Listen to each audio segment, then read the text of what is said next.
Hey everybody, welcome to Big Boys Toys Productions. I'm James. This is my garage. It's my happy place, if you will. Today, I want to talk about something that I've been meaning to do a video about for a long time. I get asked frequently, how do you drive that car? I'm in a wheelchair, as most of you know. I don't make it a secret or anything. And I use hand controls to drive my cars. So today, I'm going to talk about hand controls. Stay tuned.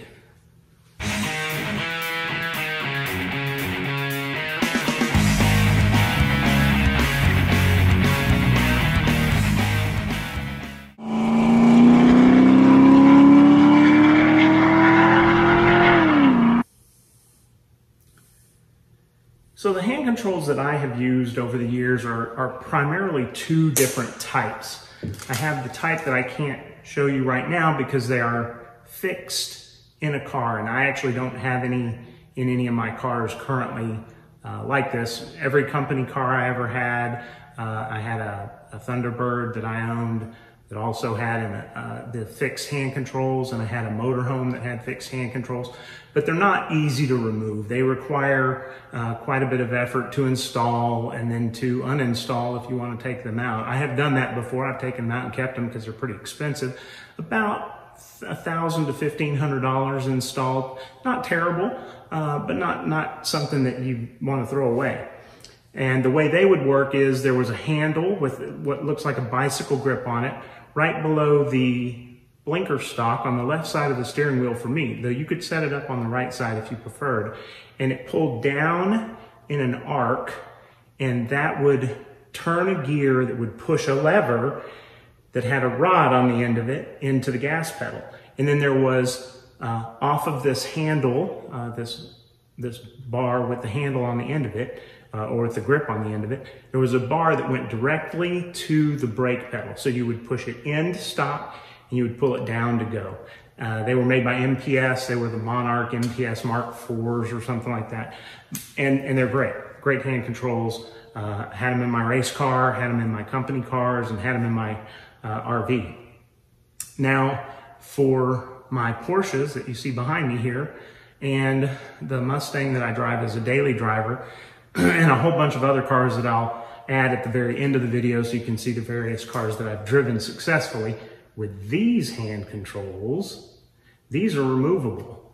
I can take them in and out of a car in seconds, and these are called Peddle Master hand controls. And this pair I have had since 1995, I believe. And I have another pair that I bought in probably 2004 or 2005. They changed a little bit. They made the jaws, this part right here, they made these out of, it looks like Delrin, but I'm not sure that that's what it is, whereas these original ones are made out of aluminum. Now these that I'm showing you now, and I'll show them close up here, these were custom made for me by a metal shop here in Austin, Texas. A friend of mine owns it, and he custom designed these for me, or custom made the size. You can see they're a lot like the original ones. The difference is they're longer, and the reason why I got the longer ones made was because I found that there were cars, particularly exotic cars, that you couldn't drive with the standard hand control because the jaws just wouldn't open far enough.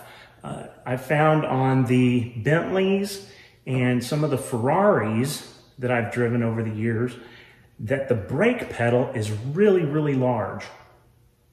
So I needed wider jaws if I was going to be able to drive any of those cars.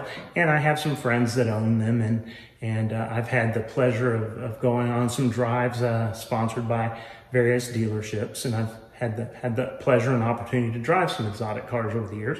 So I wanted to be sure I had hand controls that would work. So I had those made. I think the cost of having the custom work done was about as much as the hand controls originally cost.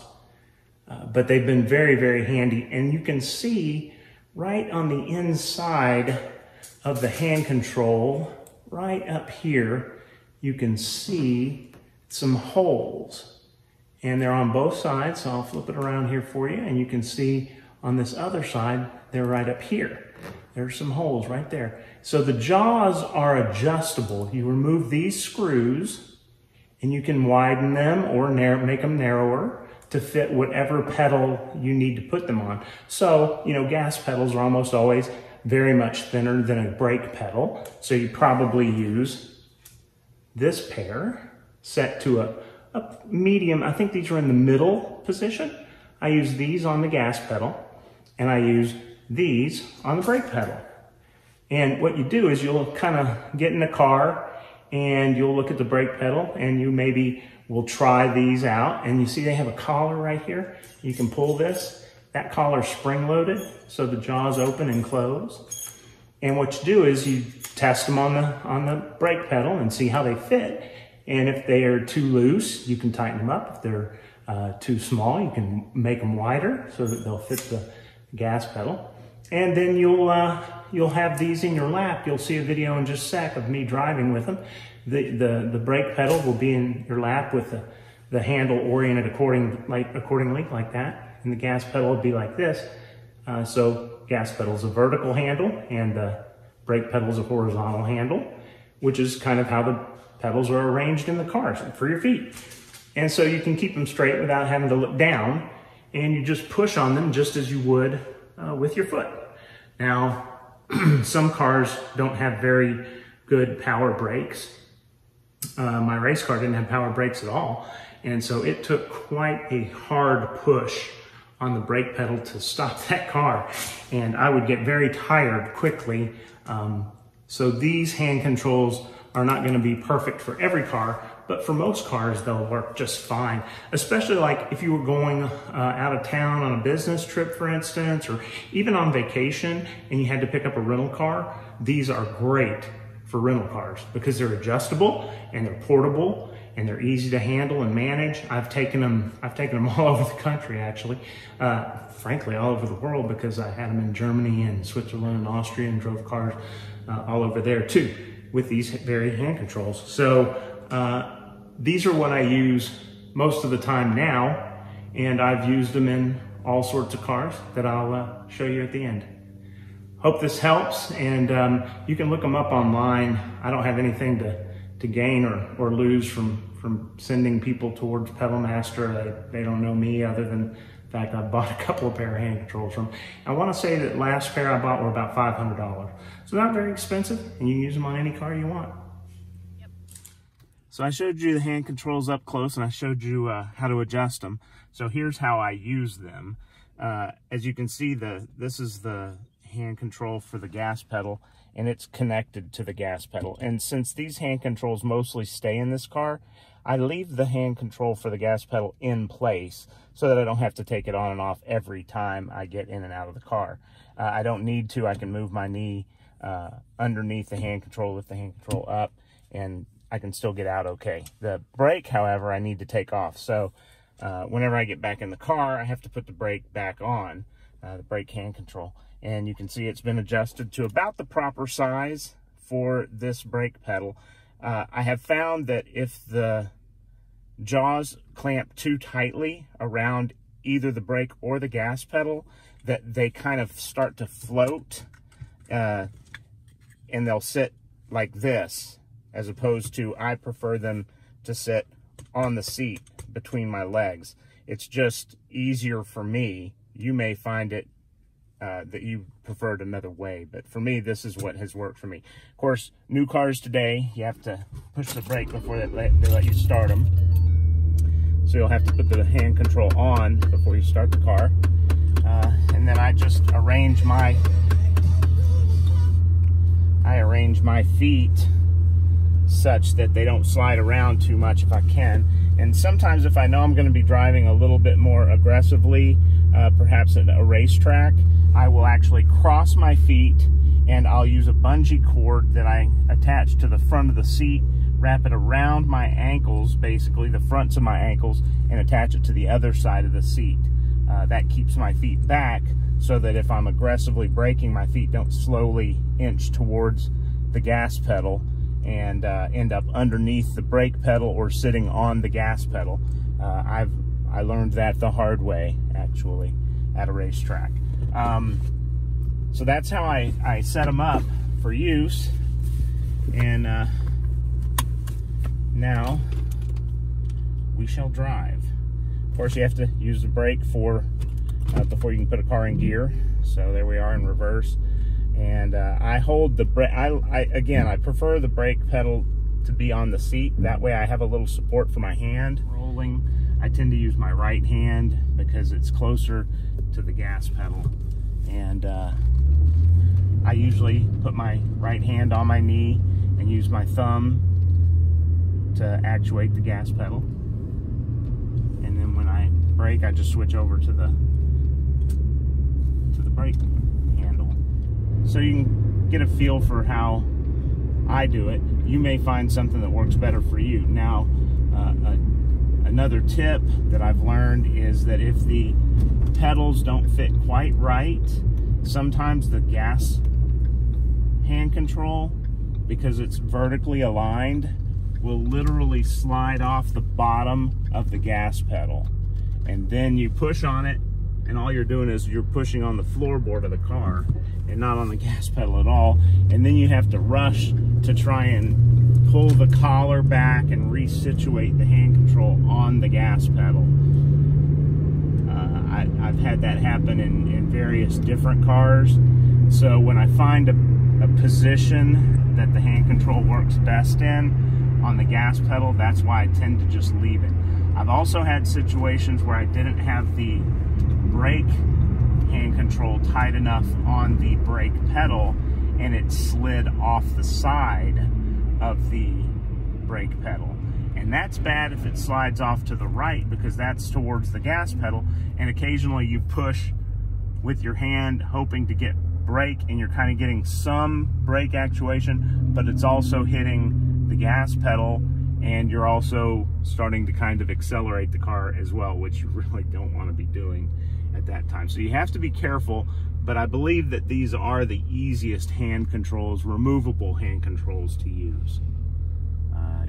There are several other companies that make a removable hand control, but as far as I've found, these are the absolute easiest ones to install and remove and to adjust for various cars. So I hope that helps, and you can find these things online. Just do a search for Peddle Master.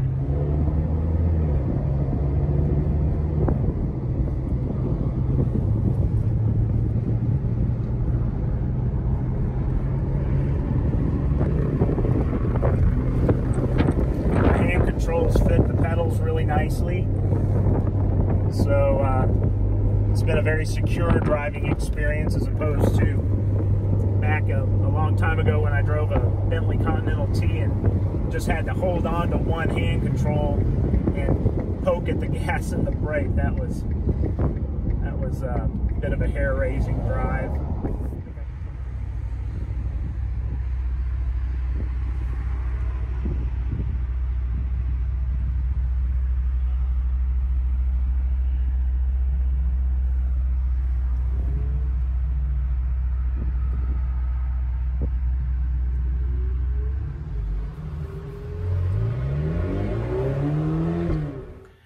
So if you've watched this far already, you're probably wondering, so what kinds of cars have you driven? You mentioned some exotics like Bentley and Ferrari. I've also driven a SLR McLaren. I've driven Maserati Gran Turismos, a couple of them. I've driven Ferrari 360s, 430s, Portofino. I think some of y'all probably have watched the video of me driving the Portofino. I'll probably include that. You probably will have just seen that, in fact, because I'll include a bit of that with the hand controls in that car. I've driven several different Bentleys, Continental GT, Continental T, and a lot of rental cars over the years. So anyway, I'll include some pictures and perhaps a list of the different cars that I've driven, various BMWs. I owned an M3, an E46 M3, and a E64, is it called? The M6 that came right after the E46 M3. anyhow, you'll see a bunch of pictures and a bunch of cars that I've used these hand controls in.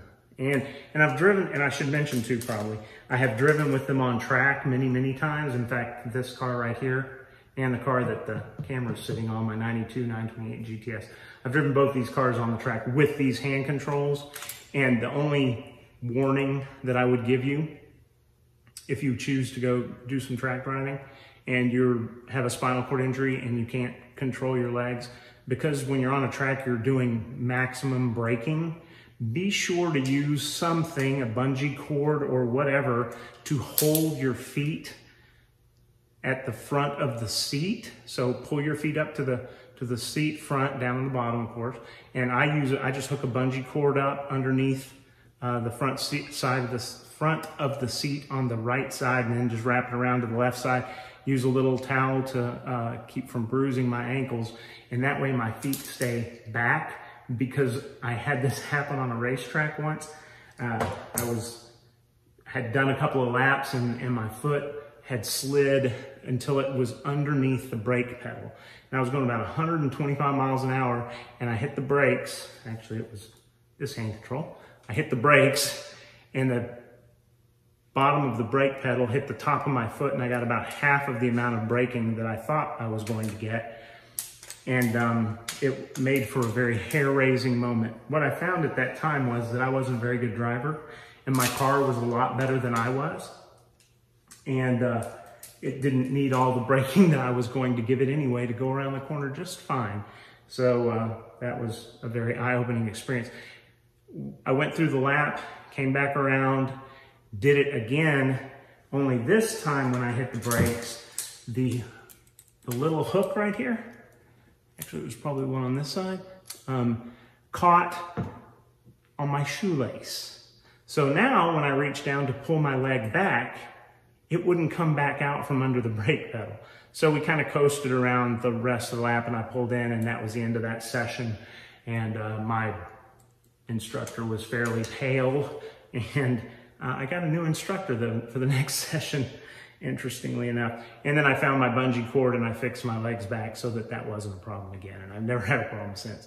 But what I have had occasionally happen is that you'll have the brake pedal get behind the gas pedal. So they're like this, and you reach down to push on the brake pedal, and you're pushing on the gas at the same time that you're pushing on the brake. And that is never a good thing, because you're probably at a very low speed, pulling into a parking spot or something like that, and you need to stop the car, and all of a sudden you push on the brake pedal and it starts to try to go. So just, you know, that's the one downside of these kind of hand controls. So something to keep in mind, watch out for when you're using them. Otherwise, I haven't had any problems with them.